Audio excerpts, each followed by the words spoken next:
Hello students, कैसे हैं आप लोग। I think you all are very fit and fine. I am Sandeep, botany faculty. Last lecture के अंदर बेटा हमने डिस्कस किया था mitochondria and chloroplast double membrane organelles के बारे में। आज हम देखेंगे सिंगल मेम्ब्रेन ऑर्गेनल्स के बारे में। अगर हम सेल की बात करते हैं तो सेल के साइटोप्लाज्म के अंदर various types of single membrane organelles present होते हैं जो अलग अलग फंक्शंस को परफॉर्म करते हैं।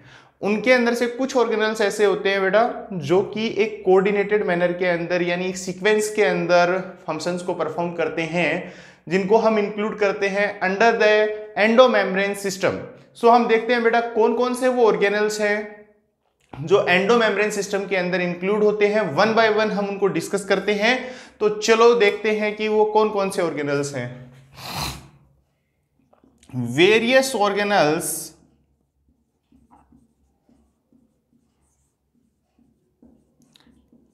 Include under endomembrane system. Endomembrane system कौन कौन से वो ऑर्गेनल्स हैं जिनके बारे में अपन वन बाय वन डिस्कस करते हैं। सबसे पहले बेटा मैं बात करूंगा एंडोप्लाज्मिक रेटिकुलम की। Endoplasmic reticulum. नेक्स्ट बेटा हम डिस्कस करेंगे किसके बारे में, गोल्जी बॉडी के बारे में। Golgi body. एंड इसके बाद में अपन डिस्कस करेंगे lysosome. Lysosome. And last one is the vacuole. Vacuole इसको आप लर्न कर सकते हैं लैग वी। ओके, जो इसके अंदर इंक्लूड होते हैं। तो सबसे पहले बेटा अपन स्टार्ट करने जा रहे हैं एंडोप्लाज्मिक रेटिकुलम के बारे में। सबसे पहला जो हमारा एंडोमेम्ब्रेन सिस्टम है वो है एंडोप्लाज्मिक रेटिकुलम। एंडोप्लाज्मिक रेटिकुलम जो कि साइटोप्लाज्म के अंदर प्रेजेंट होता है। कैसी स्ट्रक्चर है? 3D structure lies in the cytoplasm. It is the 3-dimensional structure। It is 3-dimensional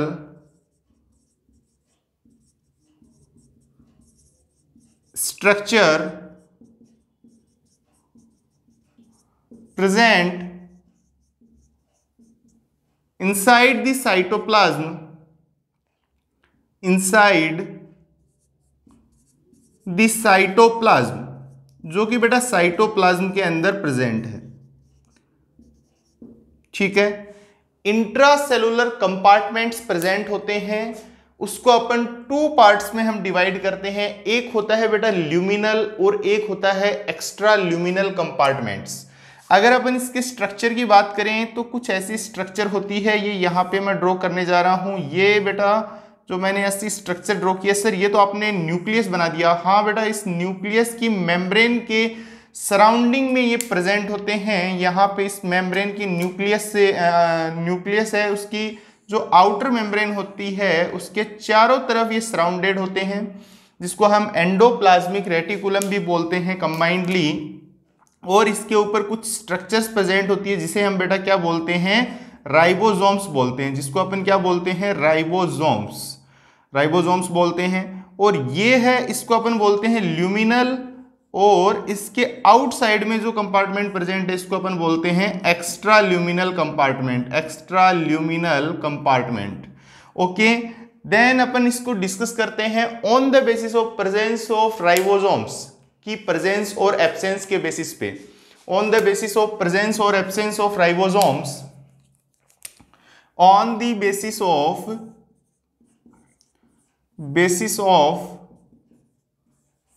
presence और absence of राइबोसोम। 2 कैटेगरीज के अंदर हम बेटा इसको डिवाइड करने जा रहे हैं। The number 1 is the RER। The number 1 is the RER, जिसको हम बोल सकते हैं rough endoplasmic reticulum. Rough endoplasmic reticulum. Endoplasmic reticulum.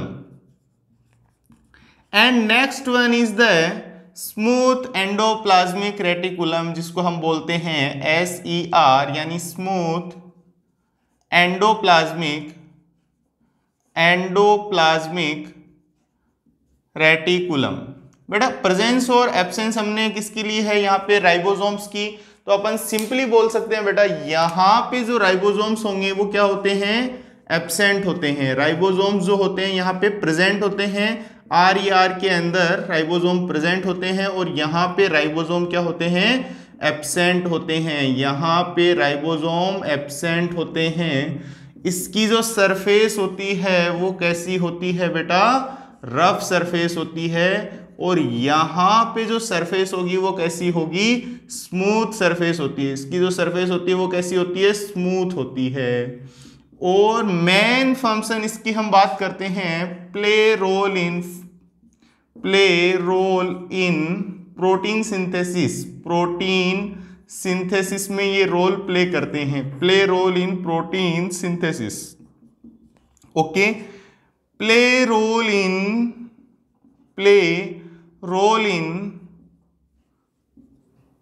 Lipid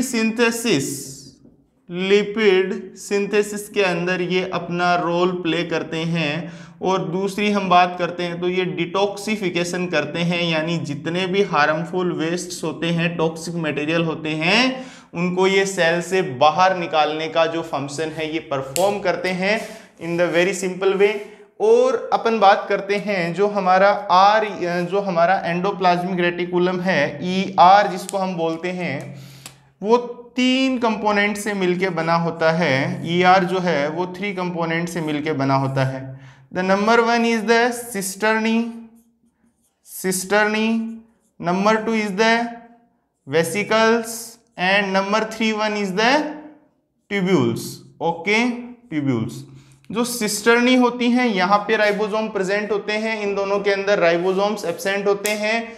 cisternae जो है वो एक फ्लैट लाइक स्ट्रक्चर है, और वेसिकल्स जो है वो एक ओवल शेप्ड स्ट्रक्चर है, ट्यूब्यूल्स है वो भी एक स्ट्रेट फ्लैट स्ट्रक्चर है, जो कि ये इनका 3D नेटवर्क है, हमारे साइटोप्लाज्म के अंदर प्रेजेंट होता है। मेन फंक्शन जो होता है वो है प्रोटीन सिंथेसिस का, और ये प्रोटीन को सिंथेसिस करते हैं। अब एंडो मेम्ब्रेन सिस्टम के अंदर हमने बेटा देखा कि ये 4 ऑर्गेनल्स इंक्लूड होते हैं, जो कि एक कोऑर्डिनेटेड मैनर के अंदर वर्क करते हैं। 1 बाय 1 पहले अपन इन ऑर्गेनल्स को देख रहे हैं, उसके बाद में अपन देखेंगे कि ये किस तरीके से कोऑर्डिनेटेड मैनर के अंदर अपने फंक्शंस को परफॉर्म करते हैं, किस तरीके से जो इनके फंक्शंस हैं वो एक दूसरे से एसोसिएटेड होते हैं। जनरल अपन ने अकॉर्डिंग टू योर एनसीईआरटी हमने ये आइडिया लगा लिया कि क्या होता है एंडोप्लाज्मिक रेटिकुलम। सो प्लीज बेटा note down this. Now we will discuss further the Golgi body.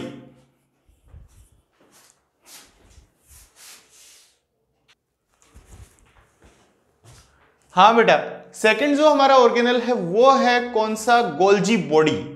सबसे पहले अपने एंडोप्लाज्मिक रेटिकुलम देखा, अब अपन देखने वाले हैं कि बेटा गोल्जी बॉडी के क्या फंक्शंस होते हैं। तो सबसे पहले अपन बात करते हैं कि गोल्जी बॉडी को जिस महान साइंटिस्ट ने डिस्कवर किया उसका नाम था, जिसने सबसे पहले in 1898 Camillo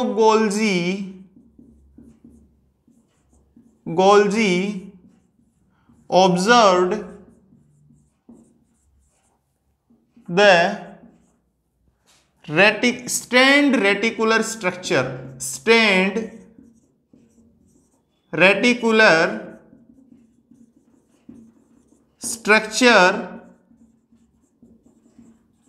and later gives the name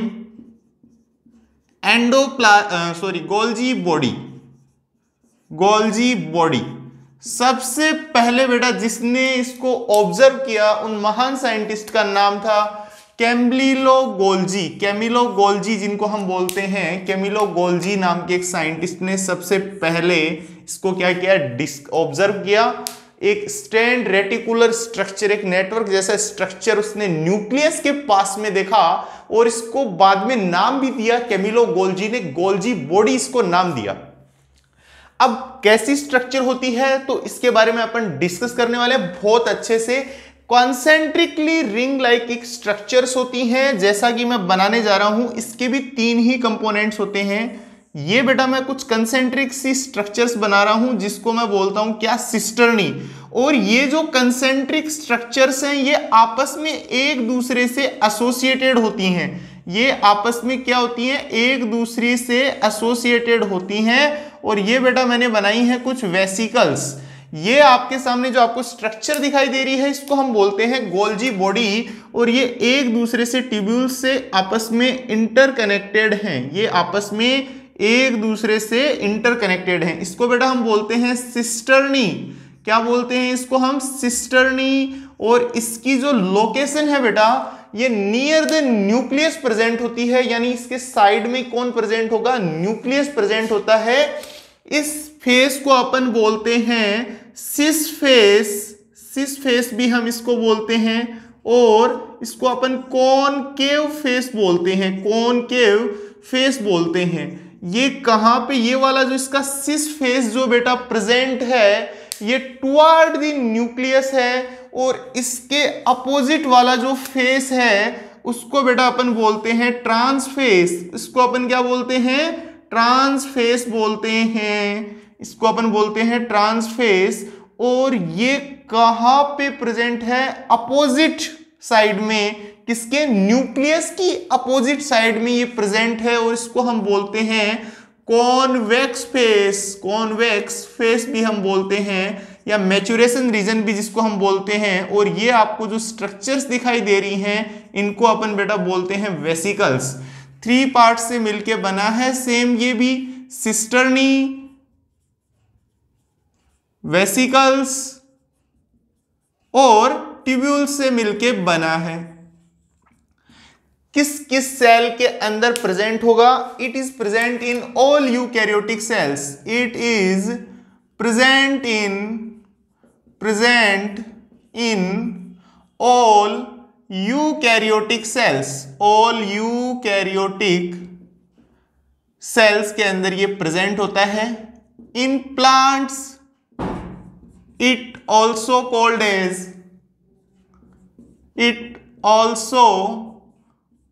as डिक्टियोसोम्स। डिक्टियोसोम्स भी हम इसको बोलते हैं, क्या बोलते हैं, डिक्टियोसोम्स। और बेटा ये जो सिस्टर्नी है इसकी साइज होती है 0.1 to 1 माइक्रोमीटर इसकी साइज होती है अकॉर्डिंग टू एनसीईआरटी। और ये क्वेश्चन पूछ लिया जाता है। गोल्जी बॉडी का जो मेन फंक्शन होता है, it perform the function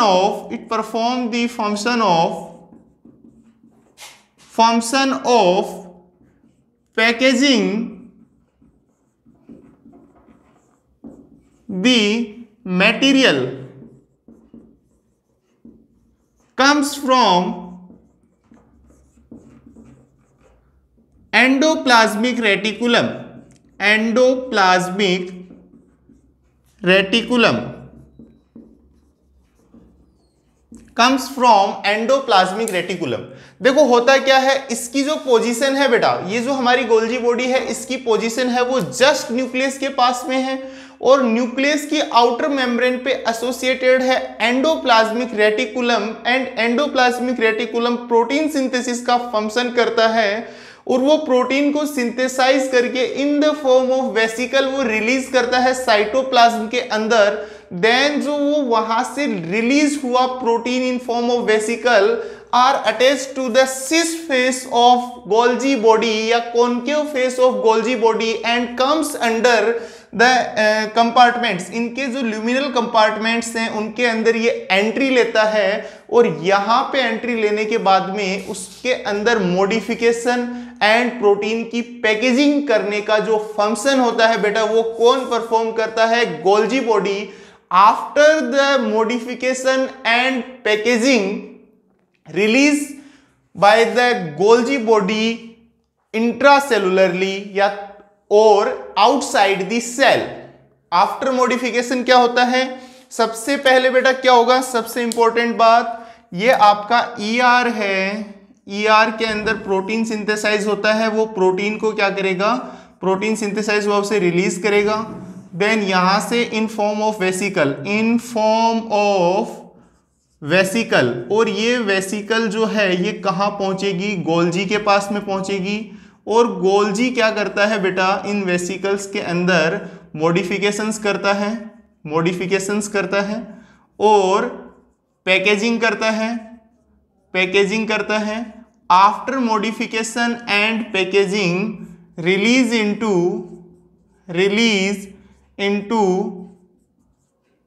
intracellular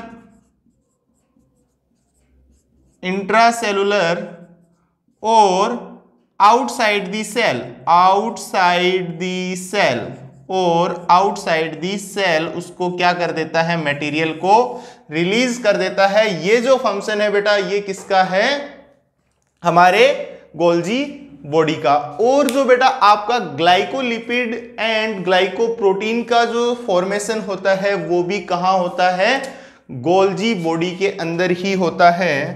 glycoprotein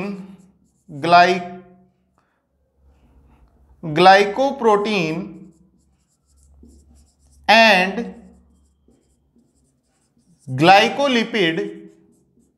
glycolipid are synthesized inside the Golgi body,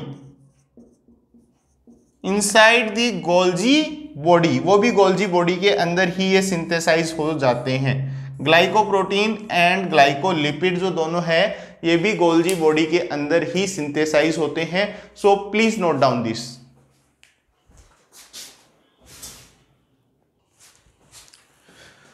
हाँ तो बच्चों अब अपन डिस्कस करने वाले हैं बेटा लाइसोसोम के बारे में कि लाइसोसोम्स क्या होते हैं। जो लाइसोसोम्स हैं वो भी एंडोमेम्ब्रेन सिस्टम का ही पार्ट है। लाइसोसोम्स का जो अराइज होते हैं गोल्जी बॉडी से वो अराइज होते हैं। सबसे पहले जिन्होंने इसे डिस्कवर किया उन साइंटिस्ट का नाम था discovered by Christian de Duve, Christian de Duve नाम के एक साइंटिस्ट थे। सिंगल मेम्ब्रेन ऑर्गेनल है, सिंगल मेम्ब्रेन ऑर्गेनल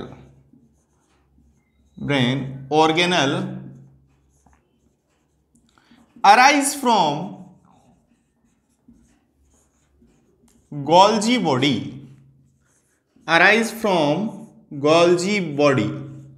कहां से ये अराइज होता है बेटा, गोल्जी बॉडी से ये अराइज होते हैं। यहां पे next one, it contain various hydrolytic enzymes,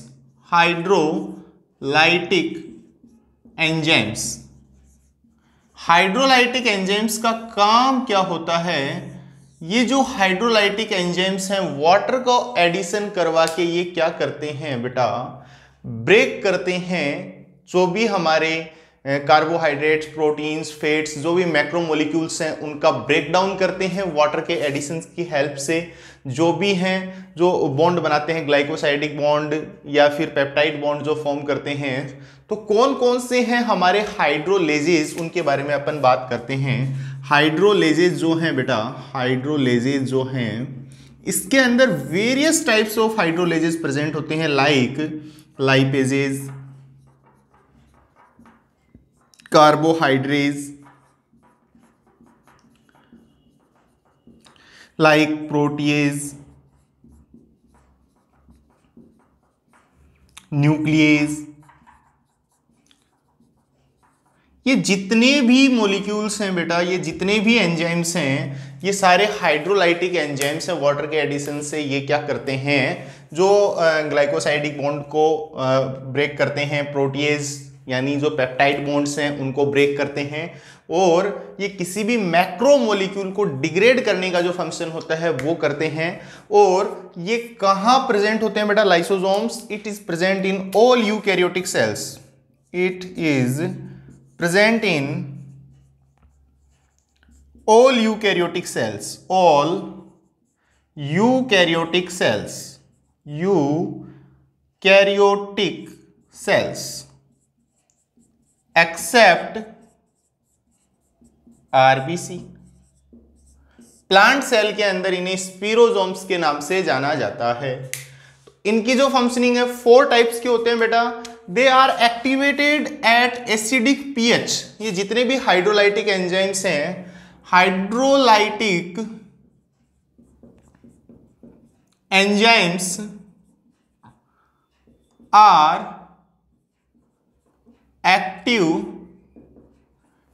eight optimally acidic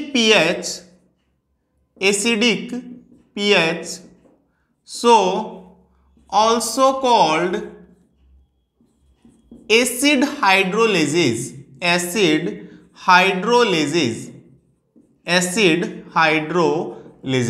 okay.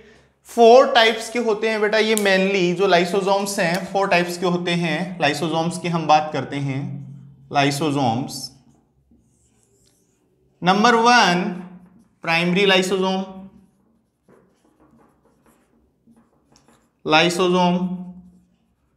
Secondary lysosome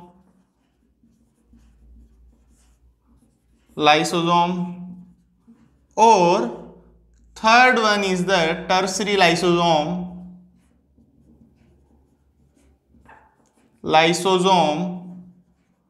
और fourth one is the quaternary lysosome,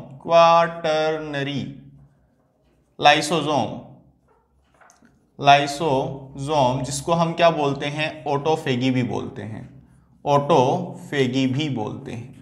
कैसे होते हैं इन सब के बारे में अपन अभी डिटेल में डिस्कस करेंगे। प्राइमरी लाइसोसोम्स हैं वो क्या होते हैं, इनएक्टिव कंडीशन के अंदर होते हैं, इनएक्टिव होते हैं। यहाँ पे सेकेंडरी क्या होते हैं, एक्टिव होते हैं। और यहाँ पे आने के बाद में ये क्या करते हैं, डाइजेशन करते हैं। ओके, सपोज सेल के अंदर कोई भी मॉलिक्यूल एंटर करता है, सपोज ये कोई सेल है, इसके अंदर कोई भी फॉरेन पार्टिकल एंटर किया तो ये यहाँ पे क्या बना, प्राइमरी बना। ओके, देन ये आगे जाएगा, इसके साथ अटैच होने के बाद में प्राइमरी लाइसोसोम्स के साथ अटैच होंगे और अटैच होने के बाद में बेटा ये किस में कन्वर्ट हो जाता है, सेकेंडरी में। और सेकेंडरी में जो हाइड्रोलाइटिक एंजाइम्स है वो एक्टिव हो जाते हैं। टर्सरी के अंदर क्या होता है, इनका एब्जॉर्प्शन हो जाता है और ये सेल से बाहर निकाल दिए जाते हैं। क्वाटर्नरी या ऑटोफेगी का मतलब है कई बार हमारे सेल्स ब्रस्ट होने की वजह से जो लाइसोसोम्स हैं हमारे सेल के अंदर रप्चर हो जाते हैं और वो खुद की सेल्स को डिग्रेड करने लग जाते हैं। Then we call them autophagy या quaternary lysosome. So please note down this.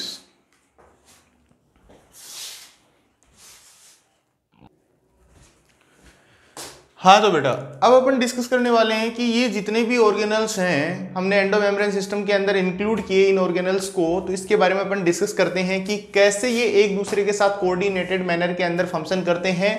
ये बेटा सेल है, सेल के अंदर न्यूक्लियस प्रेजेंट होता है। यहाँ पे मैंने इसको साइड में बनाया है ताकि आपको प्रोसेस समझ में आए। ये सेंटर में होता है, इससे एसोसिएटेड होता है हमारा एंडोप्लाज्मिक रेटिकुलम, जिसको हम बोलते हैं ER। और ऐसा एंडोप्लाज्मिक रेटिकुलम जिसके ऊपर राइबोसोम्स प्रेजेंट होते हैं उसे हम बेटा बोलते हैं रफ एंडोप्लाज्मिक रेटिकुलम।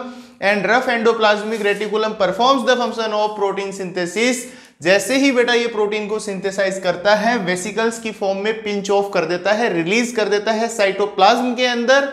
और जो रिलीज्ड वेसिकल है साइटोप्लाज्म के अंदर, उसके साथ वो किसके साथ में फ्यूज होती है, यहां पे बेटा वेसिकल्स फ्यूज होगी, vesicle fuse with sis face of Golgi, sis face of Golgi body. Sis face of Golgi के साथ में बेटा फ्यूज होती है। सिस फेस के साथ में फ्यूज होने के बाद में ये जो प्रोटीन है इसकी पैकेजिंग का जो काम करता है बेटा वो कौन करता है, गोल्जी बॉडी जो है वो किसका काम करती है, गोल्जी बॉडी का जो फंक्शन होता है वो होता है packaging and modifications. Then after क्या करेगी, वो सीक्रेशन करेगी। देन आफ्टर क्या करेगी, सीक्रेशन